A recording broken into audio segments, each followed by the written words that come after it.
Welcome to the Business Leaders Legacy Podcast, the show where we go behind the scenes of business leaders to uncover their vision, strategies, and challenges they face along the way. My name is Chris Bruner. I'm the CEO of Simple AI Solutions and the host of today's podcast. I'm excited to introduce Jason Lohoff, owner and founder of Master Rooter. Grew up as an entrepreneur with his father in trades and then worked his way through the plumbing industry. Jason, can you please introduce yourself, tell our listeners a little about you, your business, and the customers you serve?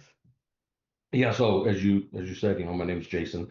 Been in the plumbing business realistically my whole life.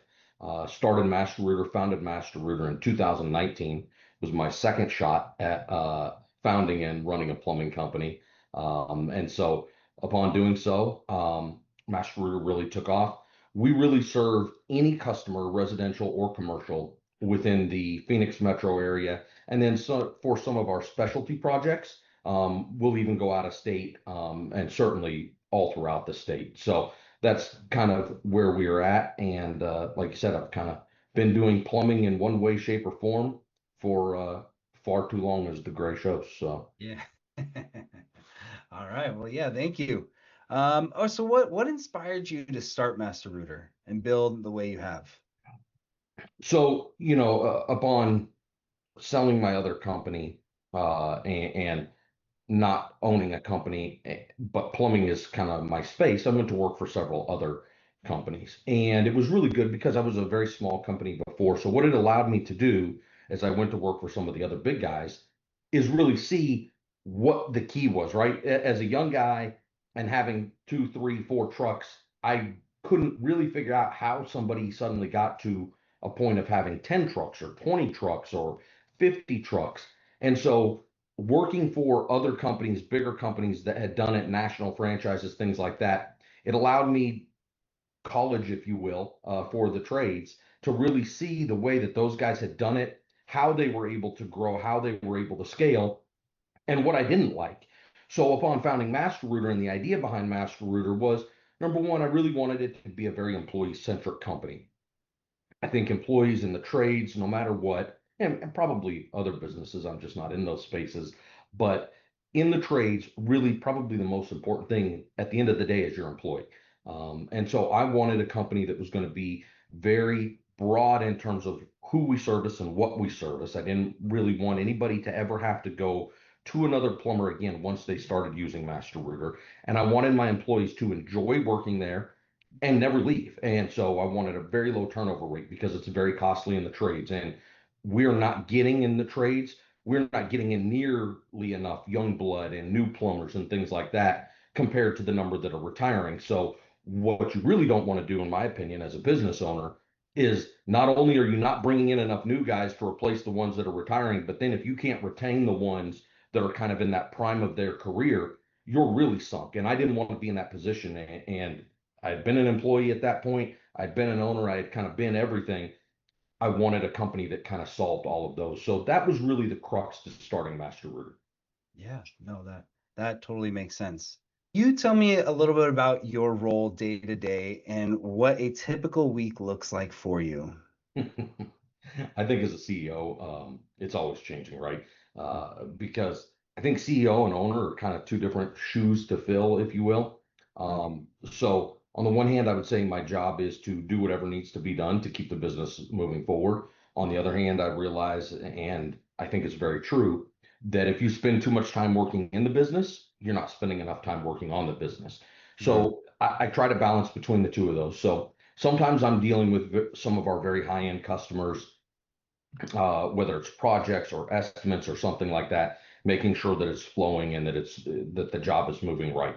Sometimes, probably the majority of my day is spent with making sure that the business is still producing, right? Making sure that we're hitting the metrics we need. We're getting in the calls, that the ticket averages are the right that they need to be to allow business to function, right? So that we can get going. And then, the authorizing bill payments and spends and things like that. So a little bit of everything, but definitely probably spend 70% of my time dealing with the company as it sits now or in the future, where it's going to be positioned to go, and that could be a week out and that could be 2 years out, but probably spend about 70% of my time dealing with that. And then probably about 30% of my time dealing with kind of the day-to-day bigger things, or my management staff making sure that they are addressing things the way that I want, and that we're running the business.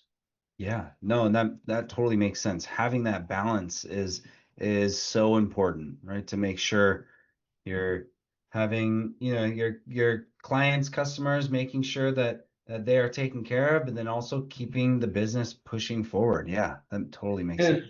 it's really, really tough, because at the end of the day, I find that if you pull yourself out too much to work on the business, you lose a little bit of the flavor of you, and Mm, ultimately you made the business successful, right? yeah, Somebody bought into the fact that I own the plumbing company. They were dealing with me early on and they like that. Well, when I pull myself out and I just turn them over to everybody else, they lose a little bit of the Jason flavor, right? They don't have that connection necessarily with me anymore. So you have to be careful not to lose that. But on the same hand, as I said, you can't just be the top salesman or the top plumber or the top technician. You have to be able to work on the business and get the business flowing forward. So you yeah, definitely have to put some differentiators in there and try to make it as split as you can, so that when you're bucketing your time for one function, you're doing that function. And when you bucket your time for the other function, you're doing that, and you can't be pulled back and forth. And yeah, it can be challenging. yeah. No, that totally makes sense. What would you say separates Master Rooter from other plumbing companies in your area? A couple of things. When it comes down to kind of the big picture, and what I wanted in the very beginning was this. I wanted to be the one-stop shop. So I want to be a local plumber, right? We're the guys that see you in the grocery store. We're in your community, right? When you take your kid to play baseball, one of my techs is there with his kid that's playing baseball. When I take my daughter to dance, your daughter's there at dance. I see you in the community. So we're going to be a fixture in that community. We're going to be part of that. We're going to see you. And that's what we want. We want to be a community member. But on the same hand, and there's other guys that are like that too, right? Now, usually they're a little bit smaller shops. They're one, two trucks out on the road. And so they're a neighborhood plumber. Well, we want to give you that neighborhood plumber feel, but throughout the Metro Phoenix area that is, 8 million people now. So Yeah, we want to be able to do both. And then on top of that, in order to do that, we need to be your one stop shop. What's missing when you call your neighborhood plumber? He might be able to switch out your water heater. That's pretty basic, right? He can change out your toilet. But what about when you say, hey, my company that is in downtown Phoenix or whatever it is having a problem with their 20-story building? All of their sewer pipes in the building need to be replaced. Can you do that? Well, the local community guy can't do that.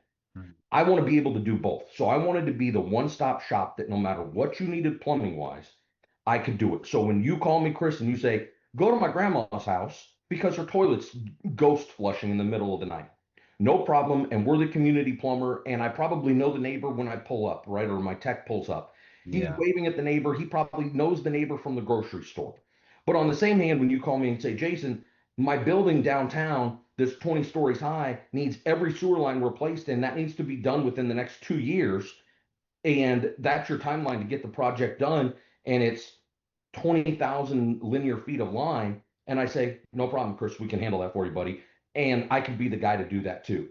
There's nobody else in the marketplace that could do that, at least in the Phoenix metro area. So that's yeah, really how we differentiate ourselves, and what makes us different is we're going to have that community feel. We want to be that community feel. We want to be that small time plumber, but we also want to be able to do that on a large scale, right? Because yeah, when it's your 20-story office building, I'm still going to see the manager of that office building at the store, at the baseball game, whatever it is, right? I'm still going to see the head of facilities down there. So we want to be able to handle both and do it at a very high level, right? I want to be the premier. I don't want to be the guy that's like well, we use these guys, but if something better came along, I never want to be that guy. I want to be the guy that when other plumbers say, this project's out of my scope, this is out of my control, and the customer says, well, who do you call for something like that? The name on everybody's tongue is Master. You call Master Rooter for yeah, that. Oh, you call Master Rooter for that. That's the guys we wanted to be. So that was really kind of the differentiator for us in the way that we built the company out, was to be able to do all of that. Yeah, that's a great balance to have. That really is. It's again, it's tough because that requires a huge infrastructure. Oh yeah. It requires a ton of reinvestment into technologies and employees and manpower and training and things like that to be able to grow to that level and to be at that level. But we did it, and now we see the fruits of our labor. And you'd mentioned technologies. What are some of those technologies that maybe you've implemented that has helped you along the way?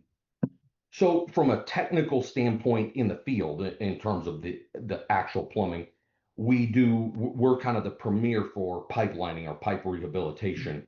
We're really the premier company in the Phoenix area. We do bigger projects and more intricate projects than any other company in the Phoenix area does with regards to pipelining. And that in and of itself is a very technical process, and being able to do that at a high level is very difficult. So that's one of the technologies that we implement. But then we also have kind of the service tech side, which everything is done, through our customer database, and they have access to that through their tablet. So when they pull up to your house, they can see every single time we've been out to your house, what we did there, what we quoted you, what you said yes to, what you said no to. So it never leaves it ambiguous, right? I never pull up and say, Chris, you need a new toilet. And we told you that 2 years ago when we were out here that you needed a new toilet, and you chose not to. And you don't go, no, you put that toilet in. I know you did. I can pull up the history right there on a tablet and say, no, look, here it is. You signed off saying, no, don't put the toilet in. Yeah.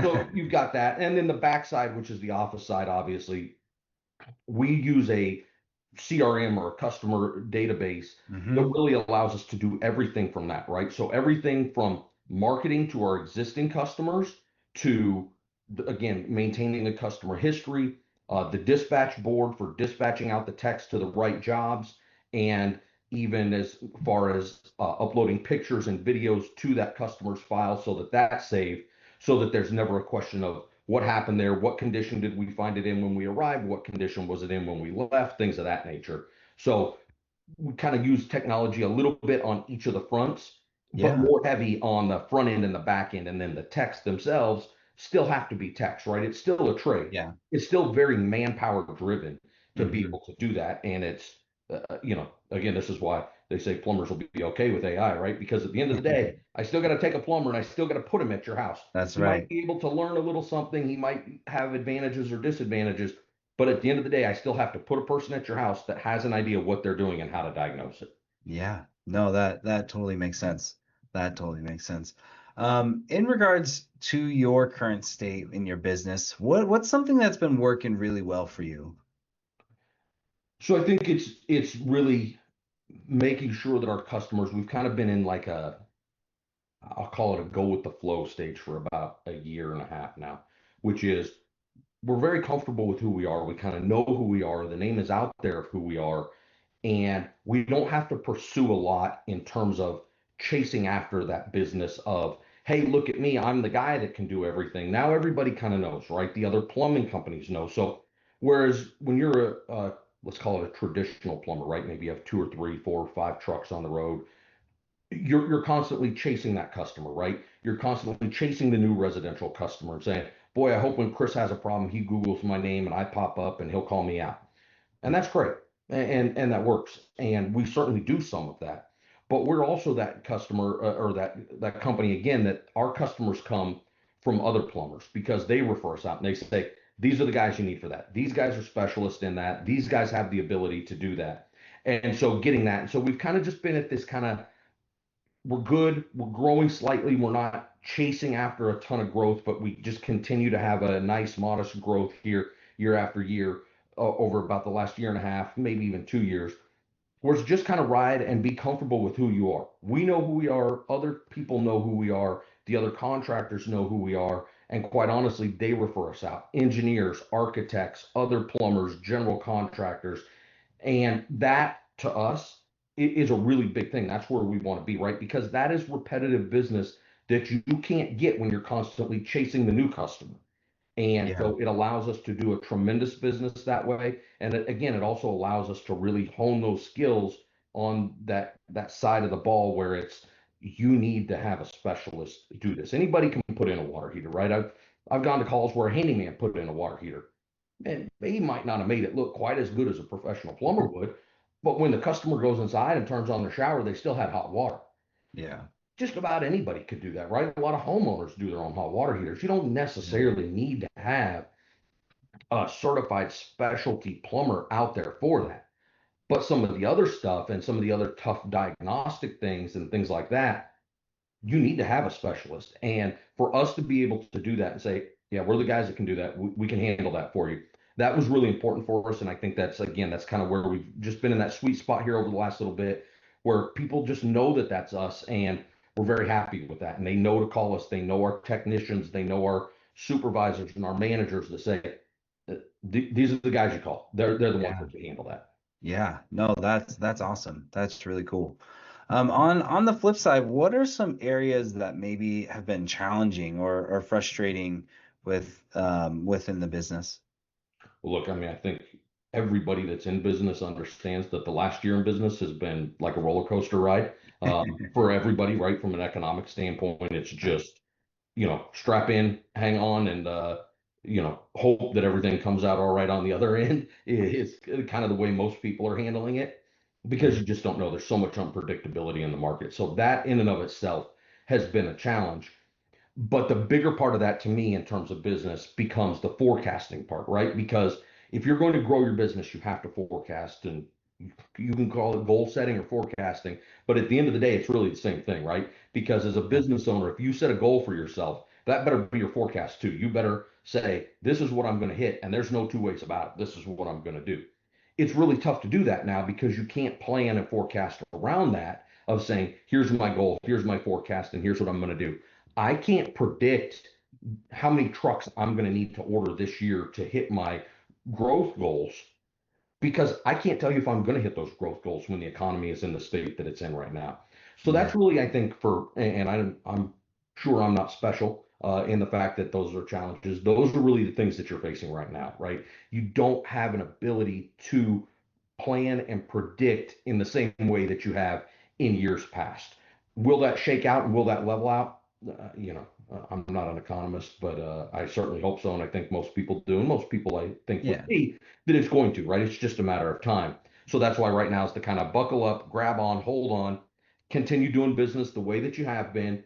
If you have a good business plan, you have a good product that you're offering your customers, you'll come out okay on the other side, and then you'll be able to predict and forecast and grow to that. So that's really been, I think, the toughest challenge for me. But realistically, every business owner I know, in the trades, not in the trades or anything else, that's what they're going through right now too. How do you Yeah. forecast something when you don't understand whether next month will be something where the customer, right, the consumer is in a spending mode, or are they in a hold mode, or are they in a save mode? And when I don't know what next month is going to bring because it's changed 3 times over the last 3 months, you can't really predict that. And that becomes very tough from a business standpoint that you have to understand that sometimes it's okay to kind of stay a little stagnant and just stay in your lane where you're at right now until that unfolds and kind of levels out a little bit. Yeah. Yeah. No, that totally makes sense.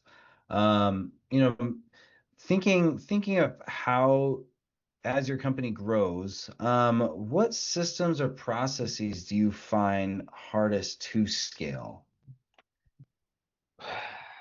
It's really tough in the trades Yeah. from this standpoint that it is still so person employee centric, right? Mm. And how do you scale an employee on a certain system?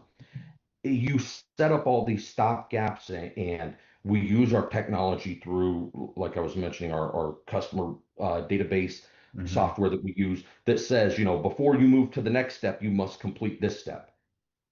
But I'm not there with them. I'm not holding their hand. How do I know that they actually completed that step and they're not, what we would call pencil whipping it? They're not just checking the box on the iPad and moving on. How do I know they actually completed that step?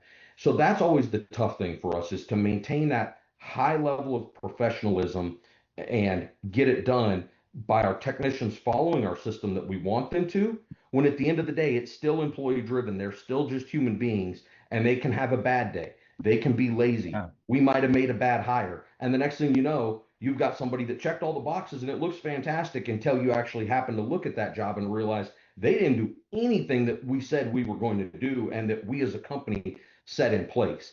That's always the hard part in the trades, I think, is marrying the technology to the people and somehow making the two of those work very seamlessly and making sure that it becomes as error proof as you can. That's always the hard part.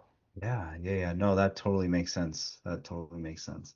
In regards to success, as you see success in your company, how would you define success? Is that, growth in volume, smoother operations, better margins? What comes to mind when you think of success? I think it always changes and it always changes for everybody, right? And the way I look at it is going to be far different maybe than the way you look at it or the way that the guy down the street does. Because as I get older, I do believe in the work-life balance a little bit more than I did 15 years ago. 15 years ago, my wife barely knew my first name, and now she sees me a little bit more, right? So it's always changing in the way that you kind of do things. I still think that having if I kind of strip it down to the basics, having a good, healthy company, right, that is financially solvent, that moves at a good rate, that at worst is stagnant during maybe a uncertain economic time, and at best is growing very, very good and very steady in a sustainable fashion while having good margins and while continuing to have good customer rapport and getting great customer feedback. If you're doing that stuff, to me now, I think that's success, right? I look at that and I say, Yeah. man, if I'm hitting on all fronts in some way, in some ways maybe more than others, but as long as I'm not showing negatives in any of these areas, I think I'm doing pretty good. And so to me, that's success now. Whereas 15 years ago, I would have said, man, I just want to do another couple $1 million next year and then I'll be happy. It's changed a little bit. Yeah. Would I like to do a couple more $1 million a year every year? But at the end of the day, if that's not sustainable, if I lose a certain amount of customer satisfaction, if my margins slip too much, things like that, is it worth it? Probably not. Yeah. No, that totally makes sense. And that's a good place to be. That totally makes sense. It's a tough one, but it does also, once you kind of key those in, then you do get a little bit more of that work-life balance, right? Where you Yeah. can, oh, okay, yeah, we take the kids to a ball game. I can go do that with you now. Yeah, no, I feel that too. Um, in regards of the future and where you're headed, where do you hope Master Rooter will be, 6 to 12 months from now? 6 to 12 months from now, I hope that we can start again, kind of leveling out and getting to a place that we can start forecasting and looking at kind of another 20% growth year. And that's typically where we like to be. We like to grow right around 20% a year, give or take. This year, I don't know that that's going to happen. Again, all things considered, but that's where I'd like to be. Is I'd like to have everything kind of leveled out so we can go, okay, we're back at it. We're back to growing 20% because that for me has kind of become the norm of looking at it and saying, I grow 20% every year. Sometimes it's 28, sometimes it's 21, but every year I'm hitting 20. That's really where I think we would like to be. Whether that is truly achievable or not, I think somewhat is out of my control. So I also look at that and say, as long as I am in at least as good a position as I was today in 6 to 12 months, then I'll also be fairly happy because it's going to give me that chance that when things do level out and things do change, I can begin to grow at that level again. I'll be happy because some of that is beyond my control. But that's really something that I think we look at in the near future is as soon as the tides kind of shift here and level out a little bit, it's time to get back to growing. Yeah. Yeah, and in regards to, some things are out of your control and everyone's control in the market nowadays, but in regards to some things that might be in your control, are there certain bottlenecks or things that you would like to focus on that might help you get to that point? I don't know if it's necessarily to help us get to that point. The things that always suck in this business are your AR, right? Collecting money for cash flow is always going to be a challenge when you're doing some of these bigger projects. Yeah. So that can always create some sort of a bottleneck where you would always prefer to be much heavier on the cash side than you are. So anytime you can bring that down, that's absolutely fantastic. The other piece is on the marketing side, on the customer acquisition side, especially with some of our residential customers and things like that. The market is driven in large part by Google, but then also customer reaction and customer sentiment kind of towards that, and that's always kind of changing. Being able to kind of level that out a little bit or have a piece to kind of dial that in to where you can really put a set amount or a set focus on doing something and see the return on that on the customer acquisition side would be really nice. Right now, that's a little topsy-turvy in the market because Google's all over the place. That's where 90% of people go when they're looking for a new plumber, new service technician, in whatever the trade might be.